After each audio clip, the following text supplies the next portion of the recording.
بسم الله الرحمن الرحيم. الحمد لله رب العالمين، والصلاة والسلام على سيد المرسلين وعلى آله وصحبه أجمعين، أما بعد. اللهم أرنا الحق حقا وارزقنا اتباعه، وأرنا الباطل باطلا وارزقنا اجتنابه. ورزانا السلام عليكم ورحمة الله وبركاته. لدرس الرابردو لكوتايا كيك لكتاب الصيام باسي كتاب الصيام ما كردوات باسي أركان الصوم ما كرد يقلوانا قوتمان النية شرط للصوم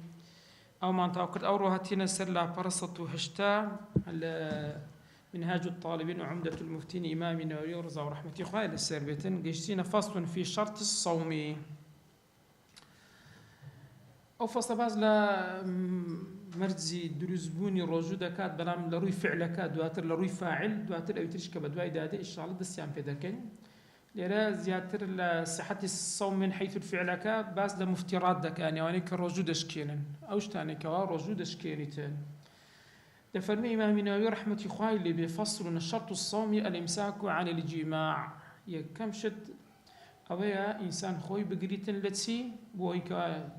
روجكي دروز بيتن خوي لجماع كردن يعني زودبون لقر خيزاني خوي بقريتن وبلغيتي خواهي قولي لسوري بقرة آتي سطو هشتا حفظ فرمي أحل لكم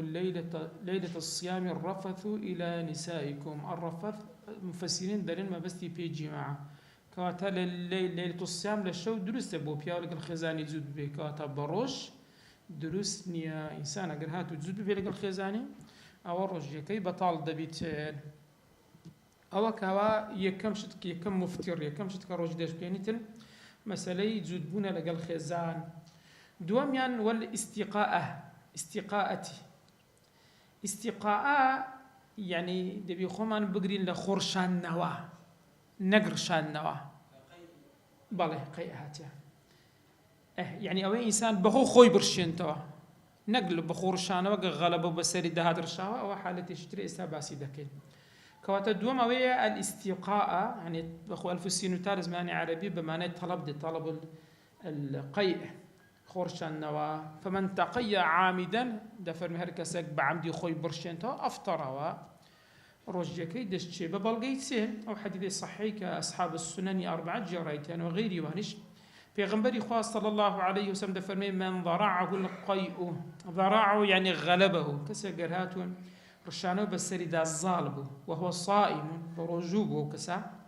فليس عليه قضاء للسن يعني رجكي درستا بلام لتاوكرني حد سكت فريو ومن استقاء فليقضي هركس خوي برشين توا باع قضاء كاتو يعني تي رجكي دشكي بويا قضايكي دكيويت سار وكسا كجر عالم بكبزاني وحرامه بعمدي خوي برشين توا أو رجكي دش كده بقد ولا ما جهاتو جاهل بتعذب بمسلمان لشوينك نائي دورة بريز بزانة يعني نبولو حالتنا أجا نيزانبو أو دفرمون رجكي ناشكتين فالله إمام النووي رحمة الله فرمي والصحيح أنه لو تيقن أنه لم يرجع شيء إلى حتى كل الصحيح مذهب ده دفرمي أجر يقيني شوابو كهشتي تشيبوته بو قرونا قرايتوا أجر يقيني شبك هشتي قرايتوا حتى دريت شون تصور دريك كسيك سارة وبن بيها خوي برشين توا يو قد خوارد ناقر تبيز نعيق ونيا أوج روجيشكا لبرتي شكا بعمدا ما يكرتي والصحيح أنه لو تيقن أنه لم يرجع شيء إلى جوفه هيتش نقريته أو كما تصور ذاك كسيك سارة وجير هل واسرت أو هل روجا كدش بطلا وين غلبه القيء أديك زارها إنسان دبيني يشتك دخوات ليناك بيزو زار درين معدة قبولي ناك هونيا لحالتي غلبه بسري دازار فلا بأس أو رجكي بيناشكتين هروك واحد سيكا تعزب اسمه كرك أصحاب السنن جريتينه كواتا خورشان نوا روجو دشكيني بلام رشان نوا ببعمدي روجو ناشكينيتن أو الدواميان بو مسألة تشتر برزان مسألة النخاع ما يعني النخاعة بهردو شي هاتوا هم بعين وهم بميم هو إنسان وقبل بلغمة يعني سلم أوي كالنا هو يبرن المشك رادية أخواري ما بزين حكمي أوي تسونا وكذا هروها نايش تشيني تقول لسر باسي بيش وقت قلت ما نقر الشاوب ببيع قصد ببيع عمد وكذا لا يفطر ناشكني لو يقتلع نخامة من الدماغ أو الباطن كل دماغ يعني زارو هلا جرير رايد تشيشتن زاولا سرادة تخواره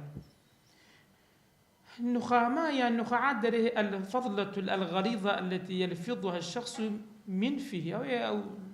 تشتي زيادة كوا إنسان لنا وجري يدرس دبي سلمش زارو هذه تخواره يعني زارو ناو جري شتي كوا رايد تشيشتن دبي فري بدات تفرمي وكذا لو يقتلع نخامة ولفظها يعني فريدة يعني كسر جرهاتو هولي دا برين بلغم يعني سلمك هاتنا ودوي رايج هولي دا حريق قلني فريدة أولو حالتي فريدة أو روجكي ناشكت في الأصح فلو نزلت أدي جرهات أخواري لتشين در من دماغي لدماغي راسيا هات أخواره وحصلت جيش تشندري في حد الظاهر من الفم ناو دو هات ناو تشندري ناو دم داخلي ناو دمبو تفرمي فليقطعها بعد سيلي بكاتن بيبتريني لتشندري من مجراها لو شويني كوا هاتوا لو ريروي كوا هاتوا تناو تشندري حد فم كإنسان لناو دم توانای هي بسری دازار بی اگر یکسر بخوید سو خواروا اولا توانای انسان دردسیتن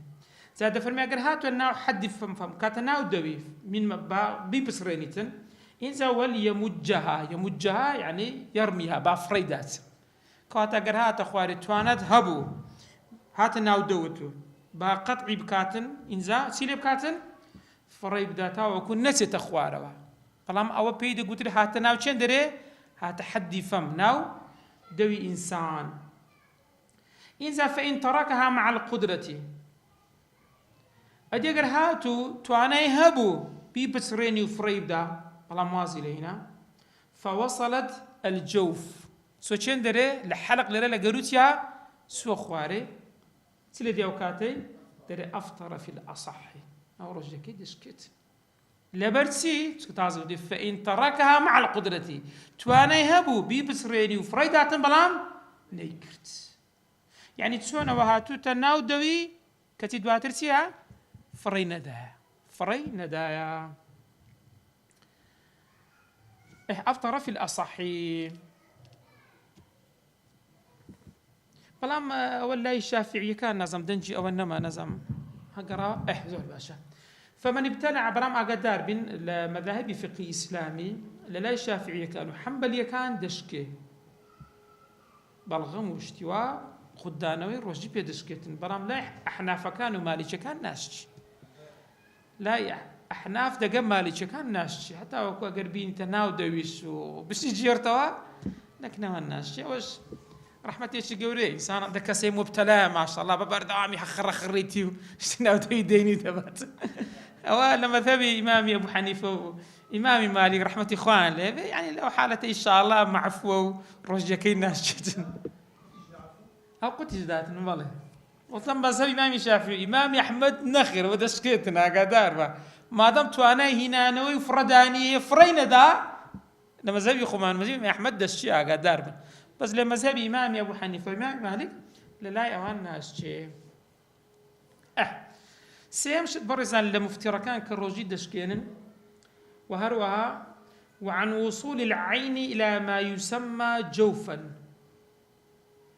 خو عين بشتك دا قتري كوا جسمي هبيتن هرشتك جسمي هبي بيدا قتري عين يعني خاصة بو بيدا قتري عين يعني بتساوي دا بندري ونيا يستعبون منا وميز وكرسي هموش بتساوي دا بندري عينه وينا والله علم عين نسو علمناها بندري وهروا دم إنسان صائم خوي بقدي لتسه وكعطفة والإمساك عن وصول العين عينك شتك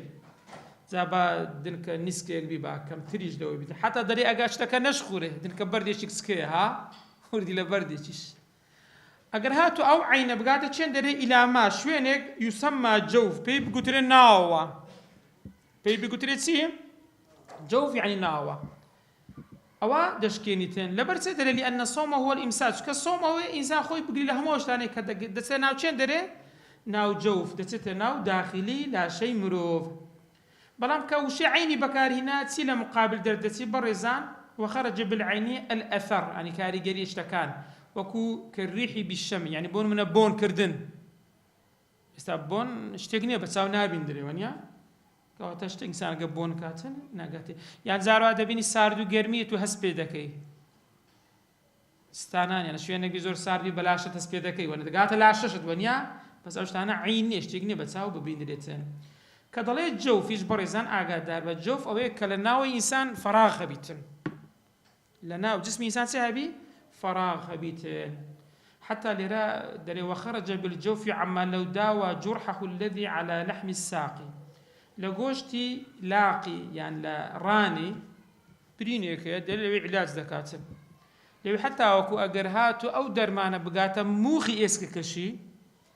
او روجي ناس كني لبر اوين ناو لاقي انسان اوانا تيها جوفنيه يعني فراغي تيدا نيه فراغي تيدا نيه بوي اللي راه قادر من الجوف يعني دبيل ناو لا شيء انسان سبيتن فراغي خبيتن او بيدا قلت لي الجوف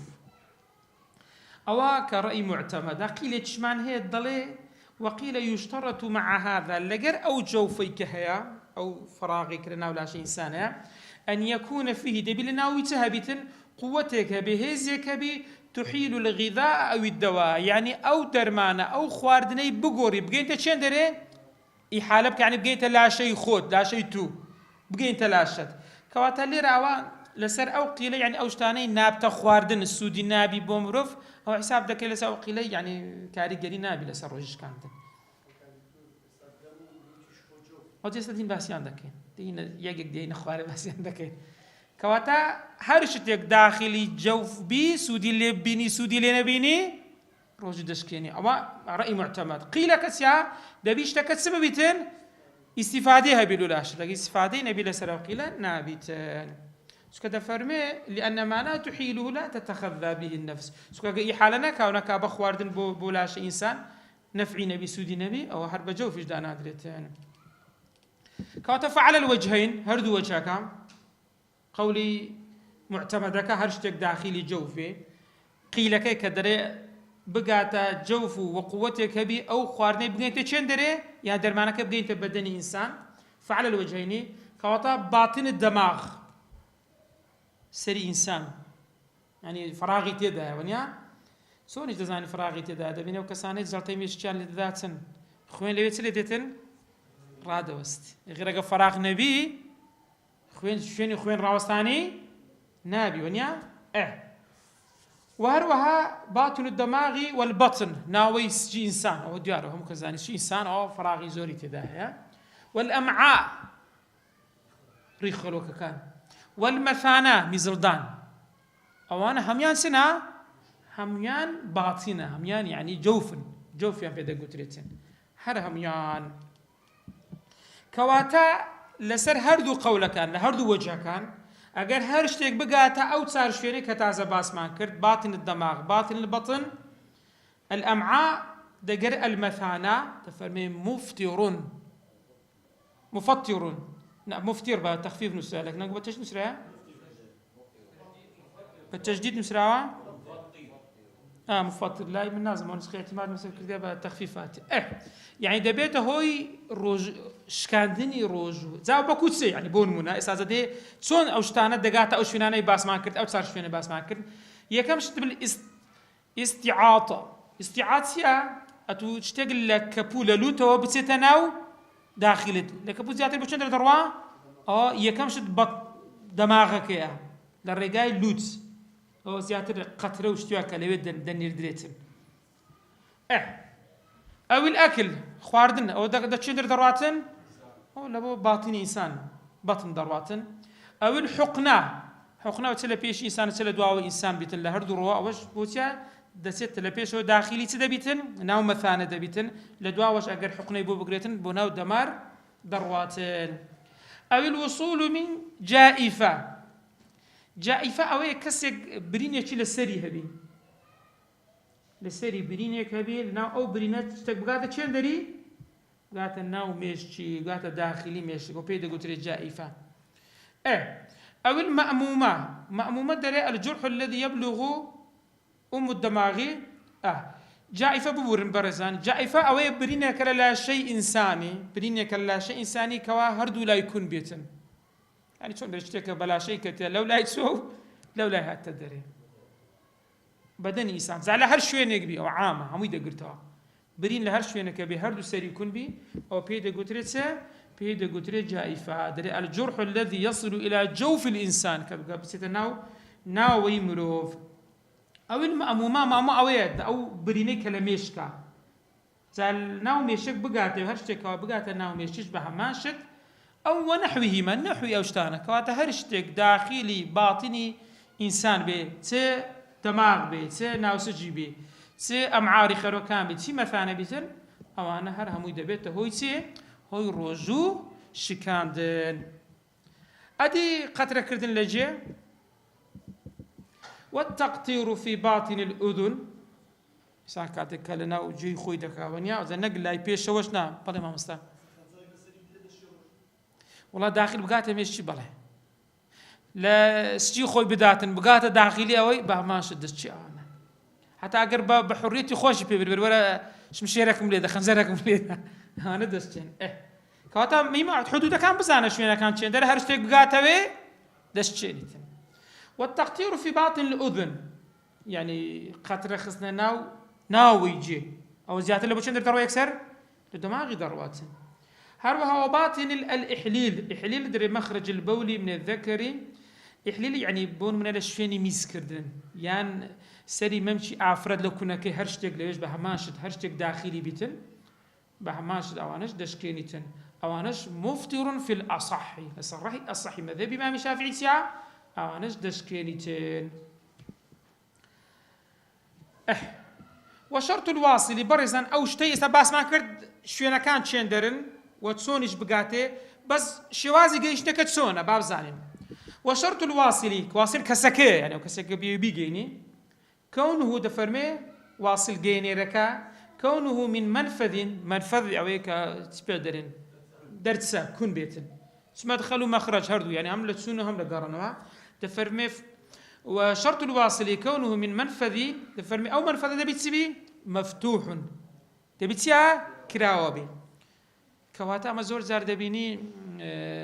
لا شيء خومان لا بيستي خومان دبيني زارها هاوينان قرما معنا أوش السعر بخومان هذا كينا حس بس ذا كين غير ذات داخلي دبني غير داخلي تسبي ذا كونيا كواتا ليرة داخلي جسد بو عن داخلي جسد نبو داخل بو برام لا تسر جاك داخل بوا لما منفذ كان داخل بوا نخر فلا يضر وصول الدهن يعني حتى تسوري بتشرب المسام يعني كن اللوليك سكي جسد إنسان خو جسد إنسان يكون كنا أجر هاتو تسوري تسهرشتك للرجاي أو كن لنا جسد إنسان داخلي إنسان بون أوانسيا كاريجري نابت روجي ناشكني لبس ناشكني سكو أنا منفذنيا درسانية تسولو هاتوني هبيتن لو حالتين ناشكتين أدي با كلي كردن لتساو دفرمي ولا يضرها اكتحال كل دساو كردن ناشكيلتن حتى دفرمي وإن وجد طعمه بحلقه يعني غير كل كدساو دقي يكسر لجاس في ذكي زغرنا كله تقطع زاد ساو دقي يكسر فوري دقي ذا جندري هسبي ذكي منيا لبرتيسكو أو منفذ يعني منفذنية تساو منفذنية يعني درسانية سنو هاتيني هبت بلغت لسر أوي برزان إمامي بيهقي له فرمودي أقدر جردو كبيغمبري خاف فرمودي أنه كان يكتحل بالإثمد وهو صائم إثمد زوريك بلا كل صائم يجب بيغمبري خوا بكاري هنا كواتا كل لتاو كردن روجنا أشكني ولا مذهبي خمان بلا لما مذهبي إمامي مالك دشكينيت لا يا مان دشي باب زين تدري عزنا ماك كواتا الليرة دبي تسبي أو شوينكا قلت ما دبي منفذ بي يعني تيا درت سبيتن يعني تسونو تبدلن تسونو هات مدخل ومخرج هبيتن كواتا كم شد دبي تسبي منفذ بي دوام شد وكونه بقصد يعني دبي اشتكى بتسكرابي بقصد بكيتو بعمدي بكيت كون الواصل لك جينرك جيشتوكا دبي بقص كرابي نمونة فلو وصل جوفه ذباب أو بعوضة ميشولو بيشكه ميشو لبون منا اگر هاتو اوانا گەیشتە چێن دەرێ وصل جوفه هاتا گەیشتە ناو چێن دەرێ ناو گەرو داخلی ناو لاشەی بوو ئەو غبار الطريقي جارسان لە ڕێگا دەڕوا دەبینی تۆزی ڕێگا جو هەر تۆزێک ببوون منا ئەو غەربەلە دقیق غەربەلە بخۆی ئەو شتێکە بۆچی بێژینگێک هەر شتێکە نە تۆزی ئارد کاتێک کە ئارد بخۆی دقیق ئاردا کە لە بێژینگ دەدرێتن باش ئاتێک ئەوانە کەتە گەروت کەتە ناو برێن چۆ خوارێ دەفەرمێت لەم یفتر ناشکێنیتن ئەوانە ناشکێن لەبەر چێ بەڕێزان چکە قەزد نییە چونکە بە قەزد نییە حتى لێرە دەرێ وەئین ئەمکەنەهو ئیجتناب ذلك بإطباق الفم تاوەکو ئەگەر توانی دەوی خۆشت بەزە تو شوێنێکە تۆزی زۆرت ئەقرها دەوی خۆ بگرێ خەو ناکرێ سا ناتوانێ خۆی لیتیا ناتوانێ استغنا لە دەو دۆ بەردەوام چکە مەشەقەیەکی زۆری تێدا ئینسان ناتوانێت حتى لێرە دەرێ فەرمی ولو فتح فاه عمدا حتى دخل التراب جوفه لم يفطر حتى کە بەخۆ دەوی خۆشی کردبووە ئەو تۆزە سۆ خوارێ تۆز ناشکێنی ئاگادار بن باشە چکە معفون عنوە و ئینسان ناتوانێ خۆی لێ بپارێزیتن دێنە سەر شتێکی تر بەڕێزان هەدی ئەو چ پێ دەڵێن لیچی ناودەوی ئینسان لیک کە لیچی پێ دەگوترێتم بزانانی ئەوە چیە دەفەرمێ ولا يفطر ببلع ريقه هەروەها ناشکێنی بە قودانی چێ ریق یعنی لیچی ناو تفی ناودەوی ئینسان لیکە نازانم تفی پێ دەڵێن هەر یەکە وازم وەرجوانیا هەر یەکە بەڵام ئەو لیکە لە چەند سەرچاوە بگرێ من معدەنیهی چێ یعنی ئەو شوێنەی کە لی دەردەسیتن لیک لە چێ دەردەسی بەڕێزان لە ژێر زبان لە ژێر زمان دەردەسی لە ژێر زمانت بەرزکەوە ئەوە شوێنی دەرچوونی چیا لیکە لەوێ دەردەسیتن ئەگەر لەوێ دەرچوو بوو بە هەماشت من معدەنیهی ئەوە دەفەرمێ ناشکێنی چێن چکە لە حەنەکی ئەسفەر تحت اللسان لەوێ دەردەسی بەڵام ئەگەر هاتو ئینسان تفەکەی هینا سەر زمانی قوتی داوە با بزانەوە چی لێ دێ فلو خرج عن الفم فم بەچ دەگوترێ دەو ئەگەر لە دەو دەرچوو يعني إلى ظاهر الشفة هات سر لي ثم رده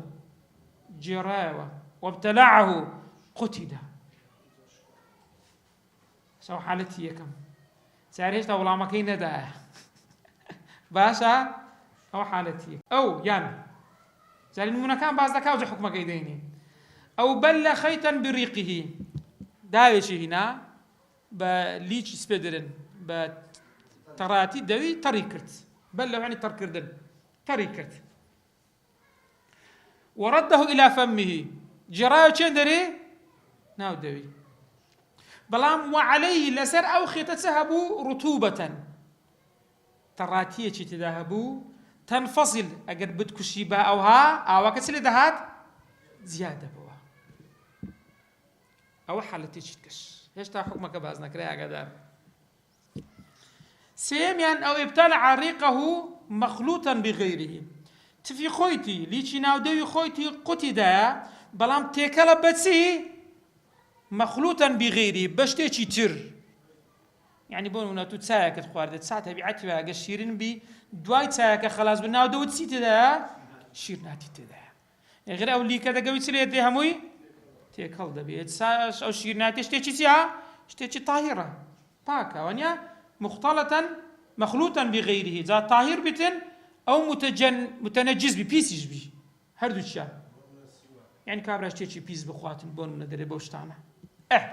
بون من اخواني ناو دو وشتانا هاتو بقى اخواني تيكلاوي يكتربو زي سباسي حرج لكن اگر هاتو كسانك هي برق لناو اللي يعني معدل خيانيا لدي ويديتن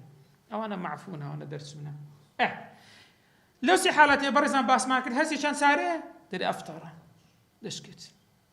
لبرسي يكميان هناية السردوي جرايتو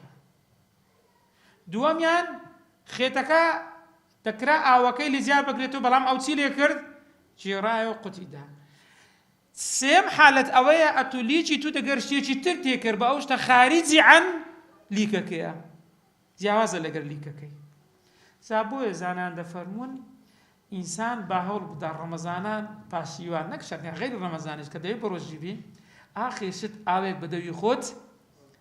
وەربدا مەڵمەڵەیەکی بکە تاوەکو حالەت یەکەم تفەکە هاتە دەرێ قەینێت دەکرا ئیستیغنای لێ بە هیناتە سەر لێوی خۆت دەژێڕیوە هینایەتە سەر لێوی خۆت دەرچووەوە خاریجە چکە وتمان ناو دەوت ئی خۆتە قوتی دەوە زۆر تیادیەوەی کێشەی تێدانیا کەواتە وسی حالەتانەیە باسمان کرد منفەسیل نەوی کێشەی نییە باس دەبێ یعنی ڕوتوبەتێک کە بێ ئەو ڕوتوبەت بکوشی جیاوا بکرێتەوە ئێستا ئەوە کوبرێ ئیزافەیە کە دێت و ناو دەویت و زیادەیەکە لەو حالەتانە دەشکێنی ئاگادار بێن ئیمامی ئەذڕاعی دەفەرمێ ئەو کەسانەی خوێنە دائیمەن لە چپێ دەڵێن ئەوەی پودوەکان هەندێک مشکلەی خوێنی هەیە لە پودووی دائیمەن پودووی خوێنی لێ دێتن تووشی فەقیری بەلوا بە تووشی ئەو بەلوایە بووە بحيث يجري دائما ببردام غالبا تل انه يسامح بما يشق الاحتراز منه اگر نيتاني فربداتن اگر قدش داوا هو معفوه عن الري بيدرا كواتات لحالتي تشتر اگر زاري كان خين لدوت هات بردوام نبو نابي قتيدي بتسيلي بكاي فريديتو اقاداري او حالتي بين ولو جمع ريقه هستا ليش ناو دو يخويت فكي خرك دوا فابتلعه قتدا روش دشكي دبرسيس هر ناو دو يخويت هلا بيخري كرتا داخلي دوا تفرمي لم يفطر في الاصح ناشكيتن لبر ناو دويتي صار يا صح ناشكي على الاول الثاني ده يفتي ده ثاني فرد على فريد هو مقابلي اصح يعني باش هذا زار ما مضي دكان او لا دو دكان يعني سبيدرن استنشاق لا لوت ما وردا كاين دمين زاروها باذني تو او اسلكها كراتن ولو سبق ماء المضمضة بلام اوك اوي سيركا اوي مضمضي ها يعني اوي كلو دسنوي جر قردن كيسان لدي خويان لوتي وردا كرا او اوا نق اويتكا ولو سبق ماء المضمضة أو الاستنشاق وكل برن دسويج إنسان هذه دقري إلى جوفي داخلي نووي سيركن فالمذهب لمذهب الإمام الشافعي أنه أجر إن بالغ أجزور مبالغة كير تري أفطر أديك زور مبالغة نكرت يعني إنسان دائما طبيعي كخوي تنزارا سيزارة وانا ذي بيعقاش ليه ولا سيزارة شكاب لحظة كردي بينز وشش وحفتها مبالغة شيء بيته بقولي يعني همالي كده بلا صوب بيتسه سك بيغمبر درودي وخال السرب لو حدث كده فرميه صائم بويه مضمضي بكاتن بلا مبالغة نكا يعني ده فرميه لرمضان مبالغة يدا مكان لرجبون مبالغة يدا مكان أو ده كان البلغة أجر مبالغة كرد رجع كدشكي فلا ما كان مبالغة نبو عواك الروي بس هو ده عواك كم بها أنا قميت تاويدن هاي كزارو هذا مش تقدر تخواري بالله ما مستا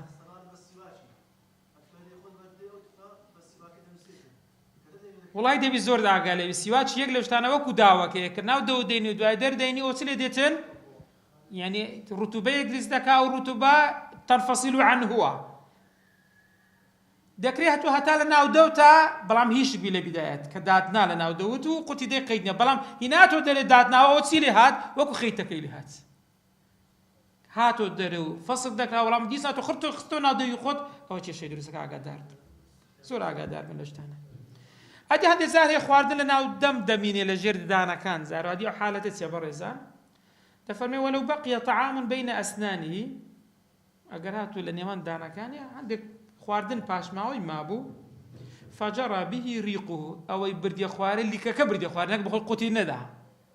لكك بردي خواري فاعلي جرايكي ريقك يا قدار من يعني بقصدي وين كرت تفرمي لم يفطر ناشكت بلام ان عجز عن تمييزه ومجي اگر نيتواني پاشماوی خوارنكي زياب كاتو مج فري بداتن نيتواني يعني اگر تواني زياي بكاتو فريبدا دبي فريبدا دشكين اوقاتي اگر نيتاني كواتا لو حالتي نيتاني زيا بكاتو نيتاني فردا دقر ليك كي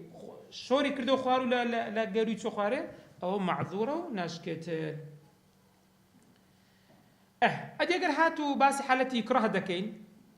کەسێک بە زۆرە هەستان ئاویان بەسەر دەوی وەکدا کرد خواردنیان بە ئیجباری بە ئیکراه دایانێ دەفەرمێ وەلەو ئوجیڕە کەسێکیان گرت ئاویان خستە سەر دەوی مکرهان بەڵام بە ئیختیاری خۆی نەبوو کەسەکە یان دەبینی جارۆها کەسەکە مغما عەلەیهیە یان خەوی لێکەوتووە بەسەر دەوی ڕوو دەکەن ئاوها لەو حالەتەی دەفەرمێ لەم یوفتر ئەوە ناشکێتن لەسەرش باسمان کرد گوتمان یەک لە شەرتی وازیلەکە دەبێ قەزد بێ غێر ئەوەی ساوە ئەسڵان قەزدی ئیختیاری هەر نییە حتا دەفەرمێ وەئین ئوکریە حتا ئەکەلە کەسێکی کڕاه کرا گوتیان دەبێ ئیلا دەبێ بخۆی ئەو شەریبە ئاویان پێدا یان خواردی بەسێرکەنە حالەتە دەگە حالەتی سەرێ جیاوازە لەسەرەوە درایتێ لێرە ئێستا ئیکرا کرایە بەخۆی دەخوا وإن أكره حتى أكل يعني لرا حالتك حالتي إكراها بس كردني فعلك كسك بخوي ديكا أو السروا فعلك بخوي ناكا أو ياند دوي كرديا أو دو حالة لك جاك كانوا كلا يسروا قلت ما ناشي برام إيسا وإيسا باسي دكان وإن أكره حتى أكل أو شربا تفرمي أفطر في الأظهر ودشكت سكا ديتاني فرب داتو ديتاني اشتيك بكازن كسكا بەڵام نەیکرد بەڵام لە حالەتان ئەگەر زۆر بۆ ئیکرا ینی کابرا گونەحبار نابێ تا ڕۆژەکەشی بشکێتن گونەحبار نابێ لەسەرەوەی بەڵام ڕۆژەکەی دەشکێ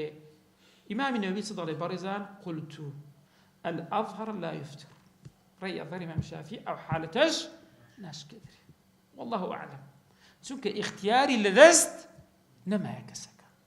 هەرچەندە دوو حالەتەکەشمان زیاد کردو یەکەکیان بەسەر دەویاندا کردی دووەمیان بەخۆی خواردی کەواتە ڕێی دومیش هەر هەمان حالەتی ڕێی یەکەمی بۆ کرا هەر ناشکێ ئەوزە ئیمامی نەوەوی غێر تەصویباتی خۆی هەیە ئیستیدراکاتی خۆی هەیە تەصحیح ڕێیەکان دەکا بە خۆی قورت دەڵێ ئەظهەر وایە ڕێی ئەظهەرەوەی ناشکێتن کەواتە مقابلی ئەظهەر دەشکێ یان نا دەشکێ کەواتە بەس ڕێی ئەظهەری مەذهەبی ئیمامی شافعی ناشکێت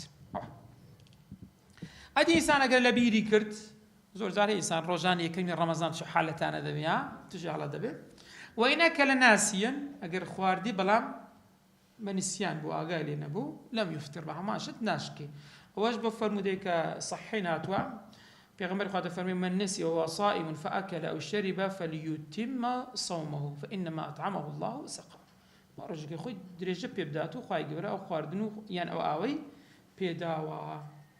حتى ابن حبان وغيره كهنايتان فرمي ولا قضاء عليه ولا كفارة نا قضاء هنا كفارة شيء إيه كنشكا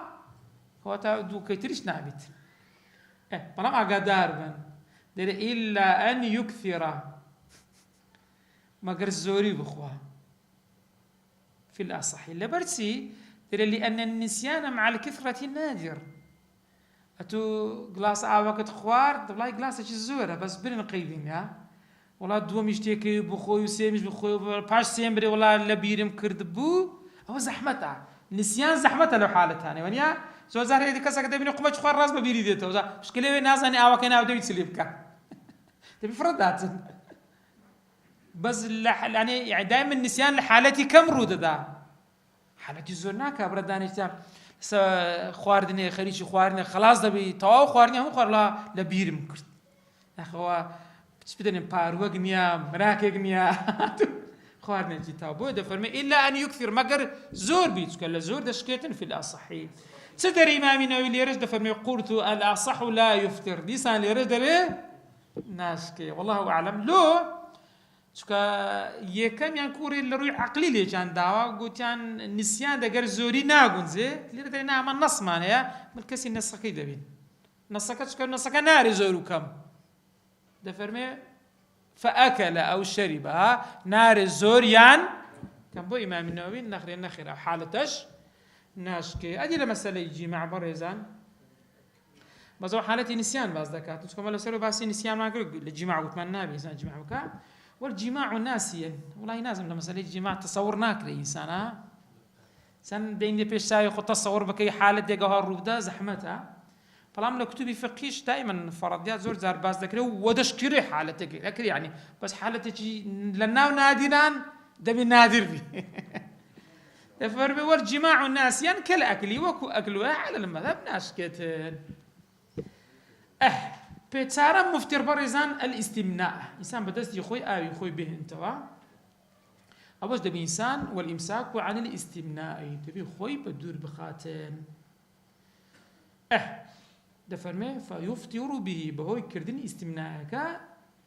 ئەوە ڕۆژیەکەی دەشتێ وهەروە وەکەذا دەشکێ خروج المني دەرچوونی مەنی ڕۆژی دەشکێنی بلەمس دەست لێدان قوبلە ماچکردن مضاجعە پاردانەوە لەگەر خێزان بیان لەگەر هەر شتێکش کرد لەگەر خێزان حەلالە لە حالەتەکانی تر لە ڕەمەزانش هەر حەلالە بەس لە حالەتێکی ئیسنا ناوی بکاوە نیە لەگەر حرامی واری هیچ گوناحبارە بیتن لە لایەکەی تر کەواتە مضاجعە لەگەر پاردانەوە سەیری کە دەفەرمێ ئەوانە وكذا خروج المني بلمس وقبلة ومضاجعة بەڵام لا فكر بەڵام بە بیرکردنەوە کەسێک بخۆ بۆ نمونە فکر لە عافرەتێک دەکاتەوە مەنی هاتە خوارێ ئەوە ناشکێنیتن ونظر بشهوة حتى نظرێکی سەیری شتێکی بکاتن بە شەهوەت سەیری بکە عافرەتێکە سەیری دەکاتن بە شەهوەت ئەوە ناشکێن لەبەرچەوە ناشکێت چکە ئەوانە مباشەڕەی تێدا نییە مباشەڕە یعنی ئیشی وی دەگەر شتەکە مقابل نییە لە حالەتەی فکرکردنەوە دانیشتیە سیرکردن بە سەیرەکاتن بەڵام دەست لێدان و ماسکردن و مضاجعە ئەوانە چنە ئەوانە مباشەڕەی تێدایە ها آخر خروجی منیەکە چی تێنەگەیتی نا لەگەر ئافرەتی خۆی پاری دایتەوە لەگەر ئافرەتی خۆی نووسیا مضاجعەی کردە پاری دایتەوە پاردانەوەی نووسنەوە جیاواز ئاگاتارمە بە هەڵە تێنەگەن چی دەمینێ برێ بەڵام احتلام ئەستا بۆ منە احتلام ڕۆژی ناشکێنی چکە ئەوەی ئینسانی تێدا نییە ماچکردن بەڕێزان تەماشاکەن ماچکردن بەڵام بەبێ خروج المەنی دەفەرمێ وتكره القبلة ماچکردن بەبێ دەرچوونی مەنی مەکروهە لە بۆ چێ مەکروهە لمن حركت شهوته کەسێک ئەگەر بزانی شەهوەتی چیە دەجوولێ والأولى لغيره لبو غيري أو كسانش كواتيا لمن لم يتحرك شهوته أوش كوا شهوتي ناغونزي نادزولي أو لا ترى أويج نيكا بخو زاني ماس كردن سرد تشي لبو شتيتر دري والأولى لغيره تركها أو لا واترى غيري يعني بقول منا كسر أجر زانيشي شهوتشي نادزولي أو لا تروايا نيكات شكو صايم دري واك الشهوات خو بدور بخاتن ايش خريج الشهوات عم بي نابي بلام او مكروهات يا برزاني ما من يدفرمي قلت هي كراهه تحريم هو كراهه تحريم كراهه تحريم كراهه تنجيز جوازه كراهه تحريم وكو حرام يعني بكر دنيا تستبي قلنا حباربي بس كراهه تنزي مكروهيه كيتير بكر دنيا قلنا حبار نابي والامام يدفرمي كراهيه التحريم في الاصح والله أعلم شو كده فرمي تعريضي تدا احتمال عبادته ورجل اللي بتاركات هروها بيغمبري قاد فرمي من حام حول الحمى يوشك أن يقع فيه كسا قال دوري اشتيك بالسورة خريكا تشي بيتن تشي وهلا ببيتن سبارت بو بيرك هات لا بيغمبري خو قوتي من خزاني خو ماس كم دروستي انا قوتي دروس وقد زكاه قوتي نخير بوتو دروسني هردو كرليك حالته دورك مجاواز گەنجەکە خناتانی خۆی پێ ناگیرێتن بەڵام پیرەکە لەو حالەتێنی حالەتی جیاواز ئەو دەتوانێتن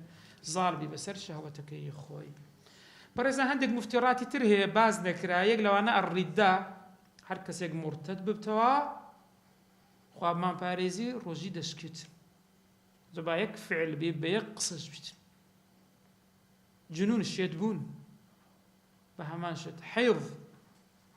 ئەوەی کە برن سووری ماگەنی ئافرەت نیفاس منداڵبوون ئەوانە ڕۆژی شکێنەرن بەڵام لێرە باس نەکرایە ئەدی بە مەسەلەی خوێن وەگرتن لە دەمار و حیجامە ئایاوە ڕۆژی دەشکێنی یان نا دەفەرمێ وەلا یفتر بالفەضد والحجامة فەضد یعنی وەرگرتنی خوێن لە دەمارە حیجامە لە لاشەیە پیست ئەوە جیاوازەکەیتە بەڵام بە خوێن وەرگرتن چ لە دەماری بی چ لە لاشەی بی لە دەمار پێ دەگوترێت فەضد لە حیجامە پێ دەگوترێت جەسەد ئەوە هەردووچیان ڕۆژی ناشکێنێن دفرمي إمام البخاري جرايته احتمج وهو صائم يعني واحتجم وهو محرم هم لحالة إحرام بو بيغمبر إخوة حجامة كده هم لحارتي تسي رجيبون الشيء وأدي أو حديثة كده فرمي أفطر الحاجم والمحجوم أو كسك حجامة دك أو كسك بوشي دكري ترى أو منسوخة أو حديثة منسوخة بلام احتياط وايا إنسان حجامة يعني خوين برداني بكا يعني والاحتياط يعني إنسان دائما باسي هناك ليرة بس احتياط وايا إنسان نيكا باشا لرمضان لبروي لاشت سلدتن بهز دبي يعني كاري جري دبيتن أو جاردين باسي سدكين باسي إيواران إنسان كاتك روجي خوي دشيني تسبكا باشا تفرمي والاحتياط أن لا يأكل آخر النهار آخر نهار چندرا مغربا احتياط وايا كوتايكي نان نخوى إلا بيقين يعني يقين وابي دخول وقت مغرب ويقين السيا وقت بتساوي خود خور بيني قرصي خور دبي بكاملي أوابت أو لحالتك يسألك نمل وأنا توزع غريب بيتندرين بعشرة سنة وشتانا كأكل لو اختي خوش تنبوه خلقوا كويس ساعات إلا دستي نبوه موبايلي بي نبوه كاتا كان ديار نبوه أتورا سنة تلشوا إنك لو أنا ناو خرجش النبي ها كوتر متابعي خوري كخور أواب وأوان نبوه ها بولي رباسي حالتنا ذكا تفرمي احتياط بها إنسان لكوتاي إلا بيقين أدي ذكر إنسان اجتهاد بكاتن باجتهاد بقاتا أو بله ويحل الأكل آخره يعني بون منا سماع آذان جي لبانغدان يبيت يعني كسي عدل عارف شارزا بيقود كاكا خور أواب بالاجتهاد اجتهاد لير زياتر باسي وير دكري زور كسي دبيني بالقرآن خيندن يعني أوان دا آيات خويندراوا داخلي مغرب بوا حسابي أوشتانا هيك رأي وكاتي في الأصح لرأي أصحا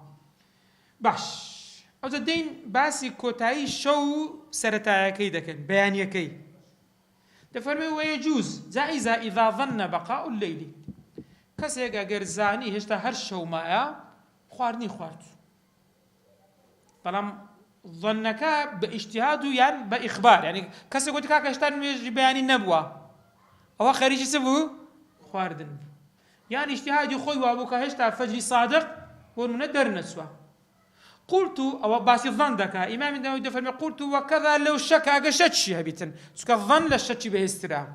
شك نيو بنيوه بنزا بنزا الظن حفتا هشتا لا يك أو يتر لا يك يتر كم ترى دفرمي أجا شك يجبيتن إنسان دتواني لبرسي سكا لأن الأصل بقاء الليل سكا أصل وهشتا هشو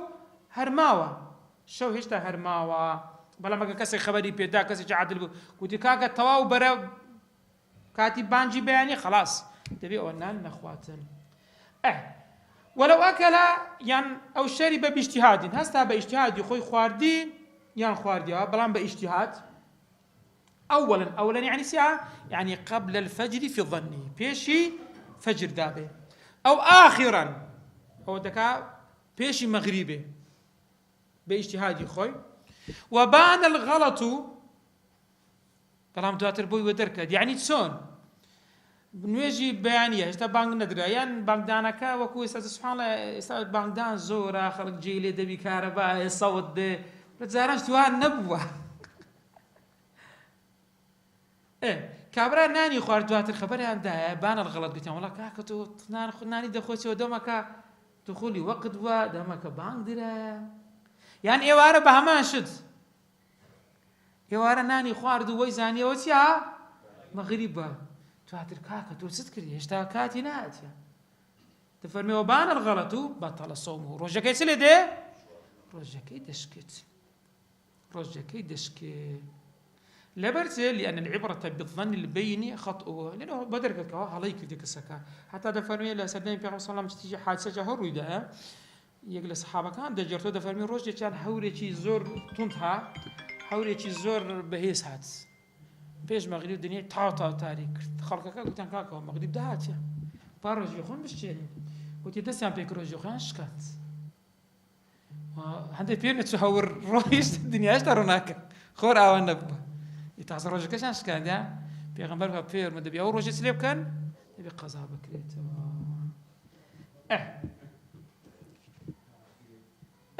أو بلا ظن أو قوتمان اجتهادي كرد وأنا بو بظن هستا أو شيء كرد أو أكل أو شرب ذات أولا يا آخرا بلا ظن ببالظن ولم يبين الحال حالك دواي بو درنكد داخوا راستا سبين نبوة لو حالتان سدكاتن ضله ولم يبين الحال صح إن وقع الأكل في أوله تمشاه أجا خوارنك إيس بيني أبو دري درستا لبرته تسكو أصل والشو بردوامه هيش تروج نهاتيا بلام أديك إيوارك يبو لويشكا لبجشكا تسكو أصل وهيش تروج هبردوام هردوك اعتباري أصل يام بودكري شو غيرتو دخوي هتاوكو بياني ديتن ونيا لوي أصل وهيش تهر شوبي أدي إيوارك دخوي أصل وهيش تهر كواتا إي شوكي ناشكي بلام إي واركي تشيسكا أولي هر أصل وها الشوبي حتى الشوبي بوتيتيا بخوي بلام أصل وها كروجبي أتبودني خواردن بخوي أو حالتي بازكا كوازور زارو تشيش دروز دبي استاش زارو أو فتوى وقسانة ذكري ولو طلع الفجر وفي فمه طعام فجر صادق درتسو لنا ودويشي خواردن هبو سبكا تري فلفظه فريدة صح صومه روجكت يا درستا روجك درستا كواتا ديك فرينا ذا درسنا بي وكذا لو كان مجامعا لبربان خريجي زودبونا لقى الخيزاني جماعة كردنيتي كقوتيان أو طلع الفجر در فنزع في الحال مباشر خستا وهذه لجماعة كردن هنا أو صح صومه فإن ما كذا ديك خويا اشتوى بطل روجكي سلده بطال دبيتا أو فرموده هيك پیغمبر خدا فرمي أو حديث زور زارده كان بلغا كوا إنسان أجر وفي يده ماء فليقضي حاجته بابي خواتن تا حسكاتن بريزان زانان چون تخريزي أو حديثان كذي چون تيجيش درين كاكا أو حديثان لبو بانقداني يكما بانقداني دوام نيس كخواي قوة فرمي كلوا واشربوا حتى يتبين لكم الخيط الأبيض من الخيط حتى ديار يعني حدودها اللي خلاص دبيت هاو بويا بوت نيابو إنسان خوي لو نزعنا بدور بخاتن خوي توش حالة أنا كان وخوانا خواستا رجكي بشتي فصل شرط الصوم أول باج لصحة الصوم ده كان لروي فاعلي يستوي كان لروي فعلك كسكا إشكا أو زار لروي فاعل بكركا فصل شرط الصوم مرزي دروزبوني رجو بو فاعل بو كسكا الإسلام يعني كسكا دبي مسلمان بي كوتا كافري أصلي روجكتي أو لسرنيا يك معنى آية كافري لسريتي لسريني أو أخلافي شي درو درجة كلا سورة كامية يدفرمين قالوا لم نكو أو ما أصلكم في قالوا لم نكن من المصلين ولم نكن نطعم المسكين أذا ليرد زانان سد دفرمين أو سياق آياتكم باسي كافر دكا أجر نويجي لسر واجب كافر ونيا لسر واجب نبا لو باسي أو قصي نذكرت لو باز دكا ديار كافري أصليش لسريتيا مطالبة أو خلافة من هي آية كافري أصلي مطالبة بفروع شرعية مطالبة أو خلافة شيء تده كواتا لرا يكم مرز بدرس بني دبيتيا دبي مسلمان به عقل تبي جير به عقلي هبي كواتا الشيء من ضال طالما من ضالي غيري مميز يعني كم ترلي حفصالي أناش دروسني والنقاء عن الحيض والنفاس باق بونا ولا سوري مانغانا ولا من ضال بون طالما سيرك أو همو مرزبته جميع النهار يعني تيا بدري جاي الروج يعني كابرا قنا والراس الروج مرتد بوا اگر تو بشي كردو روجي تلي هات روجي كي روجت هادي انسان اگر نوست حمي بنوس نبرد السرين درست او روجي عند درسنا دفرمي ولا يضر النوم المستغرق مستغرق يعني هم روجا كينوست على الصحيح او كاريجري نابت بريزان للسري لبروي خوتو أهليتي وجوبي هلا سردمينه أهلية وجوبي هلا سردمينه والأظهر أن الإغماء يعني بيهوج بون لسرأ يظهر أو كسك بيهوج دبي لا يضر زرري بونيا بمرجك إذا أجر أفاق لحظة من نهاره أجر بشق لروجكي بأعجابي أو بحسابه کاتە فەرقی یەکەم دەگەر نووسەکەی چیا جیاوازیان چیاوانە بەڕێزان یەکەمیان گوتمان ڕۆژەکەی گەر هەمووش نووسبی دروستە وانە چکە ئەهلیەتی وجوبی هەر لەسەر دەمینێت چکە نووست و عەقلی خۆ و هەموو شتەکانی خۆی چیا ئاگای لێ جەزاک الله خێرن بەس ئەدی ئەو کەسێکە لە خۆ بێهۆشەبی ئەوە ئەهلی وجوبی نامینێ چکە مخاتەبەی لەگەر ناکرێ مخاتەبە لەگەر کەسێکی بەهۆش ناکرێ بەس لەحظەیەک بە ئاگا بیتن لەحظەیەک دروستە ڕۆژەکەی بۆ حساب دەکرێتن ئەوە لەسەر ڕەئی ئەظهەر قەولی تریشان دەکرێت ئینسان ڕۆژانی جەژن یان ئەیام التەشریق بە ڕۆژوبی دەفەرمێ وەلا یەصیح صەوم العید ڕۆژی جەژن بە ڕۆژوبوون دروست نییە جا عید هەردووشی هەم عید الفطر هەم عید الأضحى الفطر یەک ڕۆژمان هەیە جەژنی ڕامەزان یەک ڕۆژە بەس ڕۆژی یەکەم بەس عید الأضحى نات چار ڕۆژە ئاگادار بن ڕۆژی یەکەم یوم النەحری پێدەگوترێت سێ ڕۆژەکەی تر پێدەگوترێت ئەیام التەشریق 11 و 12 و 13 کەواتە ڕۆژی عید کە ڕۆژی یەکەمی هەردوو جێژنەکەیە فطر یەک ڕۆژە گوتمان ئەویت کە چار ڕۆژ بەس ڕۆژ یەکەم یوم النەحری پێدەگوترێت کە عیدە ئەو ڕۆژی وكذا التشريق أيام التشريق شبه ما شت يعني سورة جكيد يعني يازدو ودوازدو وسيزدي ذي الحجة أوانش في الجديد لجديد إمام الشافعي دار لقديم دروز و سيرو جك أيام التشريق إنسان أجر هاتو أو كسيك متمتعة يعني نيتي حج عمر لقريك هنا أجر هدي نبول بكاتن كات قرباني 3 في الحج و7 إذا تلاقي بوان دروس ولا الرأي قديمة كي أقعد دار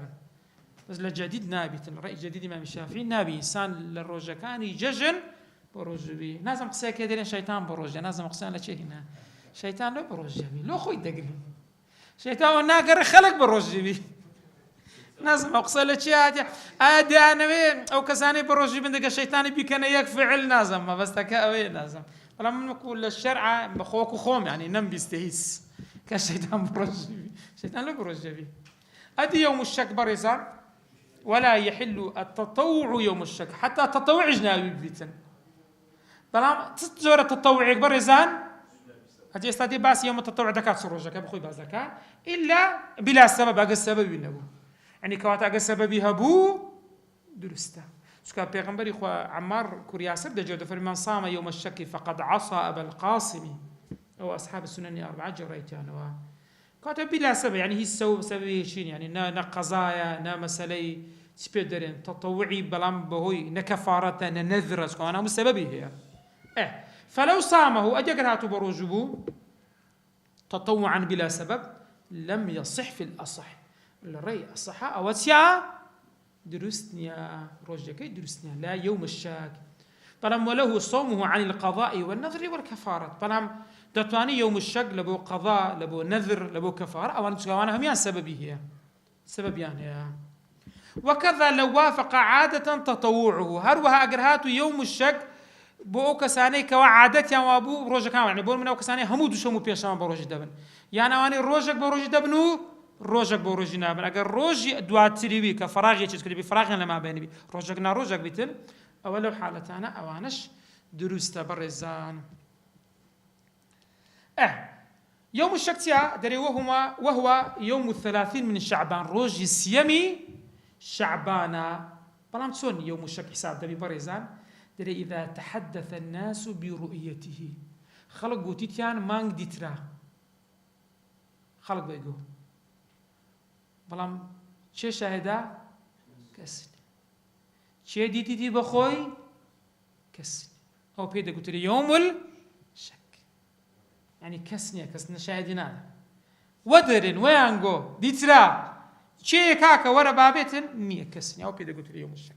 يان بحالتي كش دادن دري أو شهد بها الصبيان من ضال ديتيان من ضال من ضال اعتباري بناكرت يان عبيد لو لا تشك ببريتان دي باسي روية ما نقول ها كويلا يان فسقا كسي نحبار فاسق لخوي نعتسي لخوي الروجة شلو خرتي زياد كابريا بابا روجي من قيدين يا خلقها لخوي نعتسي كابريا هوش بها ماشيت بلام أقادار من دفرمي وليس إطباق الغيم بشك أجر هاتو إطباق الغيم يعني شوي سيمين أجر كامل غيم بوش كبيغمبر قاد دفرمي أجر كامل غيم بوش كان فأكملوا دبي شعبان سي تاو بكريت هنجي شعبان سي روجي خوي تاو دكري كواتا لي على حالة بس ذكري يعني يواراني شي كوا آسمان صافة سبارت بتعجيل الفطر بريزان لو فرمي يسن تعجيل الفطر سنة إنسان زو روجيكي خوي بشكل يعني هر تأكيد بيقين داخلي مغربي يسأل الحمد لله وسائل الزورة بانك دان هي تلفزيون هي راديو هي تلفون هي خطاني خبر تلفون ردوكا ساعاتي موبايل ساعاتي دست او انا برام اقدر من كم في الخميت دانا بها صندوق لباج بي زور اقدر اشتاني انسان على نبي لوشتانا او انا هم وسائل انسان صدقاني اعتمادي للسربكا في غمر خاطر فرمي لا تزال امتي بخير ما عجلوا الفطره ما دام زور رجخان دشكين باج يقين بوني دخول المغرب أنا هرب خير سواء مخالفة يهود ونصارى شيء تدا سواء تأخيري ده كان شيعش تأخيري ده كان وهذا سنة شيء إنسان على رطب التمر خور ما بيتن بس الرطب أولاد يعني سبيدرن تربيتن باشل بيتن وإلا أدق نبو فما باب أي بالشيء كان النبي صلى الله عليه وسلم يفطر قبل أن يصلي على رتبات فإن لم يكن فعلى تمرات أجر رطب نبا بتمر بقسم أجر نبا تفرمي فإن لم يكن حسوات من ماء يعني سنقوم آيشي داي خوارت وتأخير السحور إنسان السحور يتليب كاتن تأخير كبخوي السحور هر بركة في غمر قد فرمي تسحر فإن في السحور بركة هذا السحور